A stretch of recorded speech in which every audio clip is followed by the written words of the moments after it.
Shalom, I'm Jonathan Hessen, and in today's TV7 Middle East review, I'll be sitting in for Ambassador Danya Yalon, and joining me for today's edition is Brigadier General in Reserve, Dr. Amnon Sofrin, who will be sitting in for Colonel in Reserve, Dr. Eran Lerman today.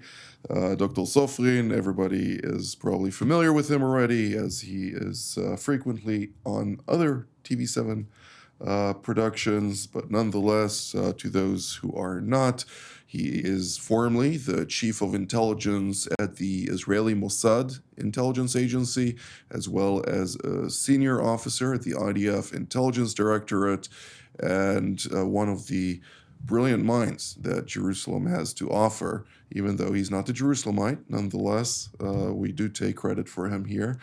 But it's good to have you with us. Thank you very much. Well, during today's edition, we will try to review the past month and to anticipate, based on recorded data, what we are or may lead into. But before all that, what is the chief topic that you look over the course of the past month and you say, this was something of tectonic magnitude, so to speak? I think that we should look at the broader picture and see two main issues on the Middle East. The first one is Iran, of course, and the fact that the U.S. chose to negotiate with Iran. And as I understand, after the second meeting that they held in Rome this weekend, the U.S. administration is probably willing to allow Iran to have a nuclear plan for civilian use.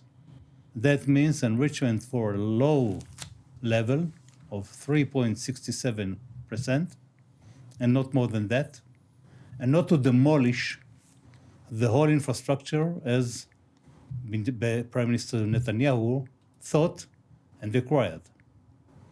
And that means that there is a gap between the expectations in Israel and what the U.S. is meaning or aiming for, and the fact that the U.S. is holding still its bombers on Diego Garcia and signaling that it's willing to use it, that means that this is a kind of a clue to Iran. Please, let's negotiate and get to some agreement. Otherwise, we're going to use our power. I had the opportunity to speak with a number of people in the know in the United States and Washington, during the course of which one of the points that was made very clear to me was that there is a deadline for these diplomatic talks. Nonetheless, the Trump administration's aspirations to see a negotiated solution is genuine. The question is, to what degree are the Iranians genuine, or are they just inclined in light of the stick that you just referred to? I think that the Iranians understand the situation very well. They know that they're vulnerable. They know that Israel is very anxious to hit Iran and to hit the infrastructures of the nuclear program. On the second hand, the Americans are signaling that they are willing to participate as well. And this is what we call kind of a fact that Iran should take into consideration and not ignore, because otherwise it's going to be badly hit. Well, let's ask a tougher question. Is the emerging arrangement, despite the details being still quite obscure, so I won't hold it against you if it falls out of the packaging. Okay. But nonetheless, we did hear the U.S. Special Envoy Steve Witkoff stating quite clearly during the Fox interview the 3.67% enriched uranium, the level of enrichment that was part of the Joint Comprehensive Plan of Action, 2015 nuclear agreement that Obama pushed for. Right. And within that context, it does raise questions. And one of the main questions that this raises is, are the parameters that the Trump administration currently pushing for a repackaging of the Obama deal that President Obama himself defined as a bad deal, but a bad deal is better than no deal at all, according to him? I think that the American administration is going. The first priority is negotiations, and not to use its military power. Okay. Now, for that, they're willing to compromise on the expense of Israel, kind of. Okay. That And the means Gulf nations. that means that Israel wanted to be in a state where Iran is totally disarmed and totally demolish all the infrastructures like they did in Libya. But it won't go. The Iranians are not willing to go for that. The Iranians are still insisting that they are under the NPT. They signed the NPT, and this, of course, gives them some immunity. And therefore, regarding that, they can hold what we call a nuclear program for civilian use, just like any other country in the Middle East or in the world. And therefore, they're not willing to disarm totally. They don't wish to discuss the issue of ballistic missiles. They don't wish to discuss its influence on its proxies in the Middle East. And that leaves us exactly like the Obama deal on 2015. The month behind us obviously includes a carrot and a stick when it comes to this. But the stick is not sitting idly by. The Yemeni file, particularly when we're talking about the Iranian proxy Ansar Allah, dominated by the Houthi tribe, has been a subject of much concern, not only for countries in the region, but also for the United States in light of the messaging that the failure to deal with this issue has provided, particularly to the Chinese, which could emulate this in other locations around the world, particularly also in the Indo-Pacific region. But really, when we look at the efforts now by the United States with a very, let's call it decisive, naval aerial campaign that is now facilitating the first sparks of confidence by rival tribes of the Houthis to go on a new campaign against their Iranian-backed adversaries, is this something that can once again recalibrate the equation in this very strategic, geographically yet very poor country? I think that if you look at the issue of Yemen, the fact that Yemen is partly controlled by the Houthis, the western part, and the northwestern part, okay, and the other part is controlled by the legitimate government that was elected and, of course, recognized by the international community. And therefore, they have the right now, and they see an opportunity to attack the Houthis and to drive them out of the area they controlled, including Sana'a, the capital of Yemen. Now, if it's going to happen, I'm not sure. They're making the preparations, as long as I understand. Maybe they have the support of the Americans quietly, beyond the scenes. Maybe. I believe that this is going, some kind of negotiations are going beyond the scenes. I would be surprised if that's not No, the of course case. not. Of course not. Right. I'm not sure that the Saudis are interfering. I'm not sure. Not. No, I'm not sure. Because I don't think that they want to get involved in another fighting in Yemen like they did before. And they don't have the Arab world beyond them. So maybe this is only the wish of the tribes that are controlling the other part of Yemen, together with the Americans, to make a mutual effort and to try to drive the Houthis out from the area they control, or most of it, especially the entrance to Bab el-Mandeb Strait and the capital, the Sana'a capital. Well, just to explain to our viewers at home, we're talking here about a relatively small tribe, the Houthis, that comes originally from Saada province, where their founder, the grave of their founder, is located also, and therefore they're very attached to that territory. Right. Nonetheless, they managed through dealings with various tribes, through the exchange of hostages, through bribes and promises of Gundur to draw in all kind of Sunni tribes, since they are Shiite, not 12er Shiite Islam, but rather another denomination within that stream that has been also adopted by the Iranians. And this has brought about a reality where they have roughly 20 million of the 33 million Yemeni population under their control, which is quite significant. I think if we really look at the composition of the current strategic landscape of Yemen, the ability of the rival tribes to capture Al-Hudaydah would be the beginning of the fall of the Houthis. So that would be a focus that I would look at for the month ahead, at least this month ahead. I agree. And then see how this evolves into more pressure. But to what degree does that also pressure other Iranian proxies, let's say Iraq, Hashd al-Shabi, which have been a very potent force to the Iranians? They failed to salvage the Assad regime at the behest of the Iranians, but nonetheless, they are also within a sort of equation between the rock and the hard place at this point in time. Right. First of all, they're really in a very complex situation. On one hand, the Iraqi government asked them very gently but decisively not to escalate the situation because they fear of an Israeli or American attack on Iraq. And they don't want it to happen. Therefore, they asked them to be very quiet and to keep a low profile and not to engage Israel, like they did during the first phase of the war. Right. The second issue is that the Iranians are still arming them and sending them new weapon systems and advanced ones. But I'm not sure that they're going to use it.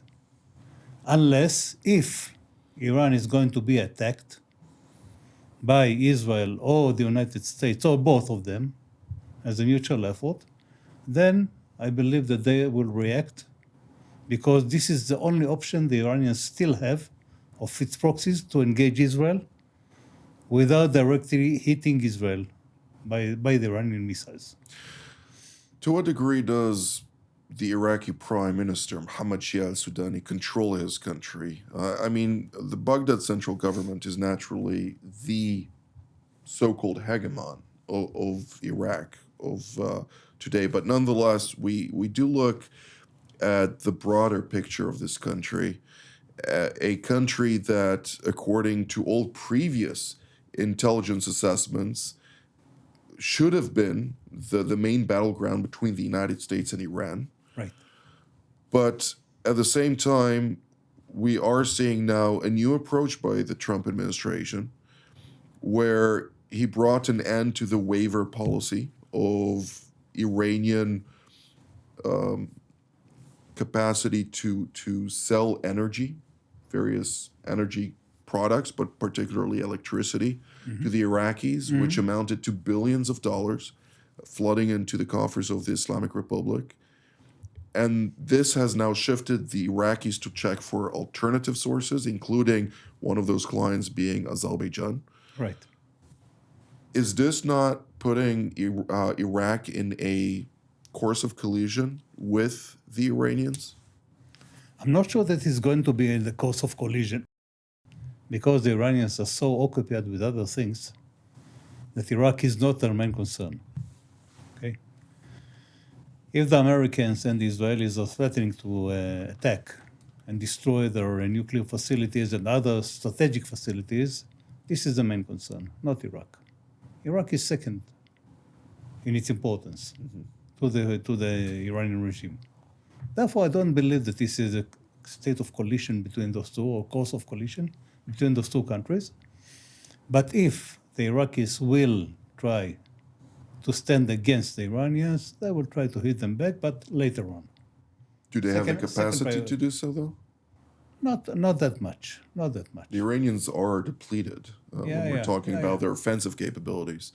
One of the causalities that emerged out of the fact that the Iranians have turned from a country that is capable of projecting power outside of their boundaries to a country that is limited from doing so, was the fact that the Assad regime fell. And that was a severe consequence. That was a cornerstone in the Iranian strategy. Exactly. Right. And that really damaged or brought to an end, if we may actually take it the way it is, Qasem Soleimani's strategy of the so-called Ring of Fire, some call it right. these days. Right. To what degree does this now place Turkey and Israel in active friction between one another, since Turkey sees this as an opportunity to drive southward and to fill the void of power with its own. To exchange Iran in Syria. Exactly. As a dominant power. But it also, you know, in 1514, when on the 23rd of August, Selim I defeated Shah Ismail I, the so-called Iranian Shah of old, of those years. It forced the Iranians to redirect their Western aspirations to expand into isolationist attitudes for a extended period of time. Selim I utilized that in order to push just 2 years later, on the 24th of August of 1516, to defeat the Mamluks and then take over Syria, right, which then became the gateway to conquering Jerusalem. This ultimately should put, in this analogy, Israel as the Mamluks, even though the Mamluks back then were crumbling from within with corruption and economic woes and things that not necessarily reflect Israel despite all of its domestic issues. I won't compare Israel to the Mamluks. I believe that Israel for itself is what they call a foreign entity in the Middle East. It doesn't belong here. It's not part of the nature of the Middle East. And they still control the holy places for the Muslims, which is a disaster in their point of view. Despite the fact that Turkey is one of the first countries to recognize Sure. Israel in 1949. Sure, but things have changed. Right. Because if you look at President Erdogan's vision, he wants to build the new Ottoman Empire. That means to go back to the old days where Turkey was a superpower, just like they did before. And they want to control the Middle East, to be dominant at least in the Middle East, without conquering by power, but to have the dominance. They are going to the area of Africa, to the Gulf of, let's say to the western side of the Red Sea, and they control there. They are involved in the fighting in Somalia right now. Where the national Syrian army, so to speak, Jaish al-Watani, which is technically a Turkish proxy, has failed to protect much of the strategic assets of Turkey's Somali client. Right. But now they send people, just like the Wagner group of the Russians, they call it Sadat. Sadat. Oh. And they send now people from this group into Somalia to assist the government in fighting in order to gain control on the western part of the Red Sea, to have access in the Red Sea, something they didn't have before. They are involved in Chad, they are involved in other places as well. So the dominance is going far beyond the Middle East. They're expanding their control in Africa and dominance in Africa. So they want to be a new, what we call Ottoman Empire, but in another way. Now, as long as they go into Africa, it doesn't concern Israel. Not really.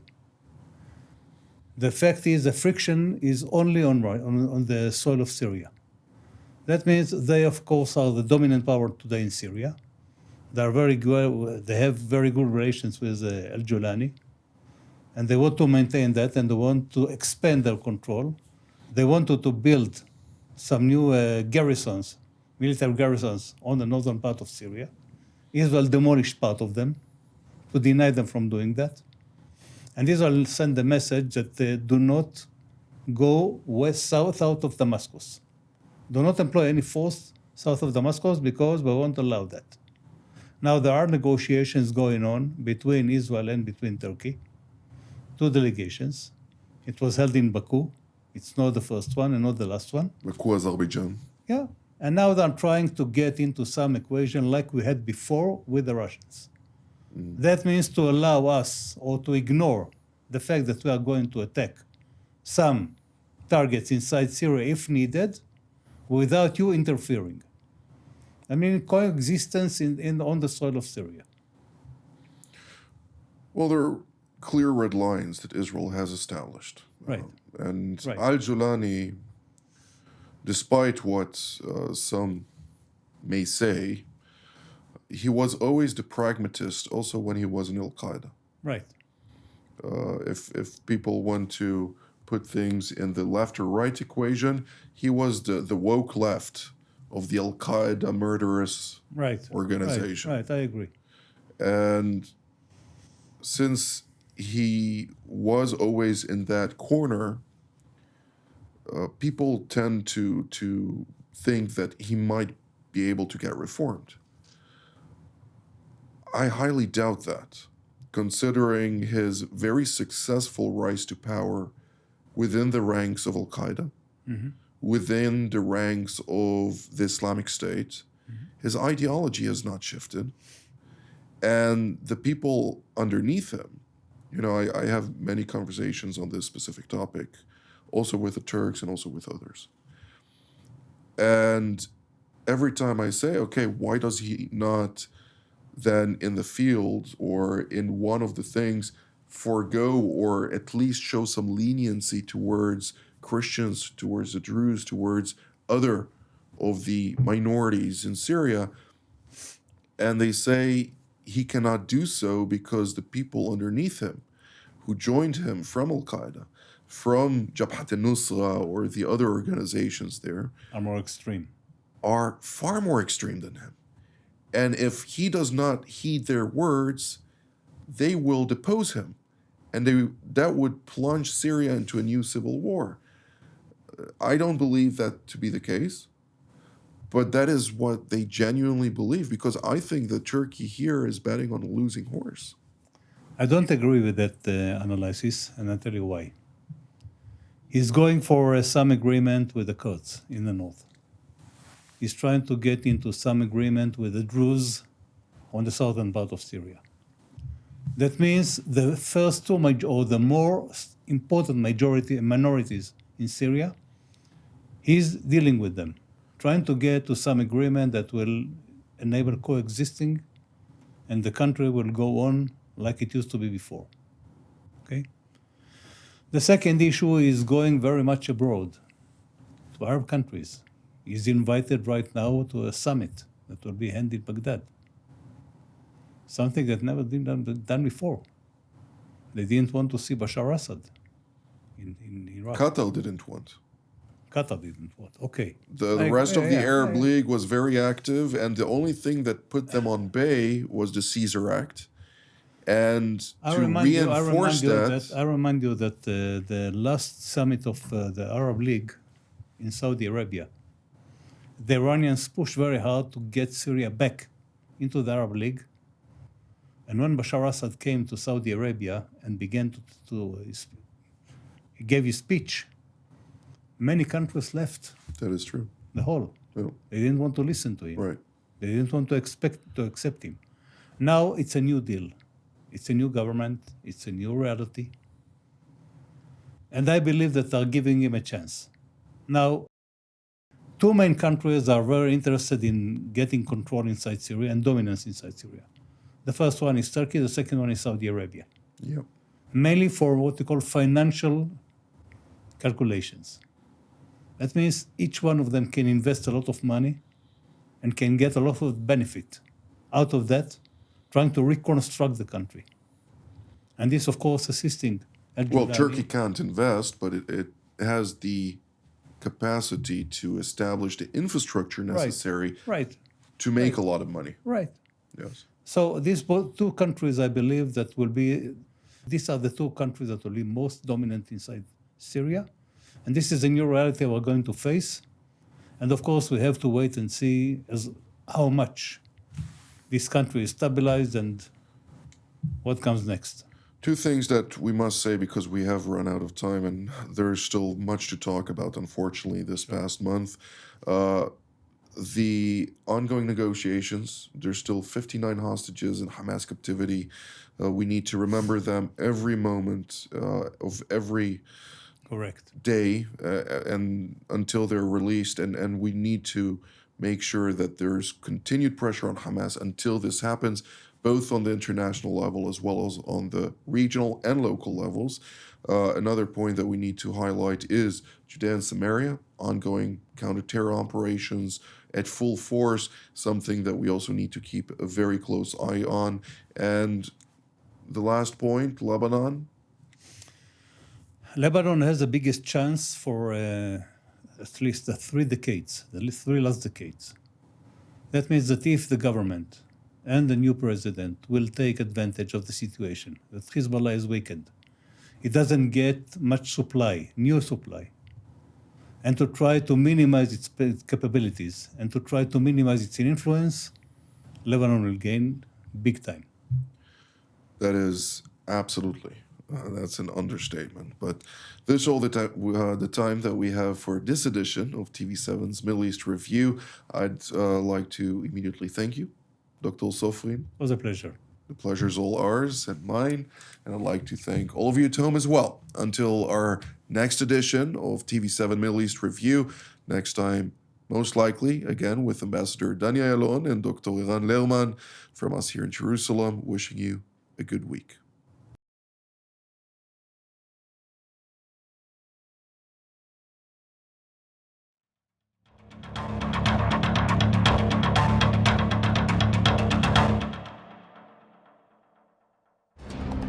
For more of TV7's productions and editorials, we invite you to visit our website at TV7israelnews.com.